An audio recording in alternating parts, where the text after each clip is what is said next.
I would like to start off with a question. How many of you would like to have a family in the future?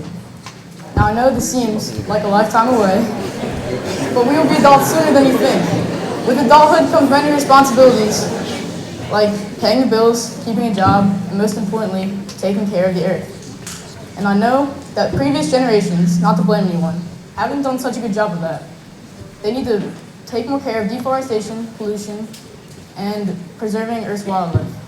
That is why me and you together must affect change on the world for the better of the environment and for the future of the human race. The first step we must take is to completely limit or stop deforestation. The definition of deforestation is the permanent destruction of forests in order to make the land usable for other uses. Forests are the Earth's safety net. They absorb greenhouse gases, but they only do the opposite when they are cut. A tropical rainforest releases 210 gigatons of carbon when it's destroyed. I had to look it up. A gigaton equals 1 billion tons. That means 462,970,588,500 pounds of carbon are released when one is destroyed. Another problem that stems from deforestation is soil erosion. Trees are anchors for soil with their roots. Crops that replace trees, such as soybean or rice, fail to anchor the soil like the trees did. The replacement of these crops of the trees not only advances the erosion process, but also causes flooding and decreases the quality of soil. In the last 57 years, we have lost a third of usable farmland. What about future generations? What are they going to use to grow food? Most importantly, we must know how to stop deforestation. One of the best ways to do this is to cut back on products of deforested land. These include beef, soy, and palm oil. Some products that have palm oil in it are shampoo, soap, and ice cream. Even ice cream has palm oil in it. It's kind of amazing. A small amount can go a long way in helping the long run. Pollution is another huge problem. Everyone knows what it looks like. You can find it anywhere and everywhere, on land, in the oceans, and in the air. It comes in different shapes, sizes, and forms. The most dangerous pollution is the pollution that you can't see. Some places that are affected by this are Los Angeles, a beautiful place ruined by smog, and Antarctica, plagued by climate change. So many necessary actions create pollution, like driving cars, creating electricity, and burning wood, all release chemicals into the air that are destructive to the atmosphere and harmful to the creatures that live in it.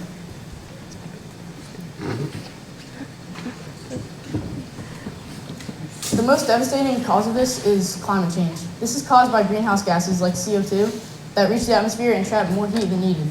This kills plant and animal life, as well as destroys whole ecosystems, such as the tropical Andes, that disappear before our very eyes. Other gases called CFCs have a different effect on the atmosphere. They destroy the ozone layer, which protects us from UV light, otherwise known as sunburn.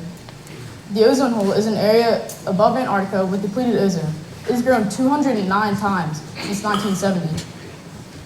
Most recently, an iceberg the size of Delaware is going to break off the main portion. Do we really want to leave a world like this for our next generation? No, of course not. One of the best ways to solve the problem of air pollution is to support clean energy instead of fossil fuels. Every day, more solar panels are installed, more wind power is harnessed, and more electric cars are on the road. That's a step in the right direction. But if we want to stop this, we have to do more. What's the one thing that Earth has that no other planet has? Life. What would Earth be without it? With the way things are going, we may find out soon. All the deforestation, habitat loss, and climate change ultimately result in the endangerment of the plant and animal life on Earth. Affected by habitat loss most are polar bears, orangutans, snow leopards, and giant pandas. Sadly, the most beautiful animals are the ones that go first. Every animal has a role in its ecosystem. The way they all live in harmony is called biodiversity. This allows for an ecosystem to flourish. Without it, we lose everything from medicine to crops. The most important thing to remember is to not let the beautiful species of Earth slip through our fingers. You've learned what's wrong. You've learned how to fix it. You're almost ready to save the world. The famous author Nora Roberts once said, "If something isn't special, then it's ordinary." I started with a question, and I'm going to end with one as well. What makes you special? Is it your kindness, your smile, your laugh? What if you lost that one thing that made you unique? Well, the Earth is on the verge of doing just that. and we need to change something to ensure a better future. Thank you.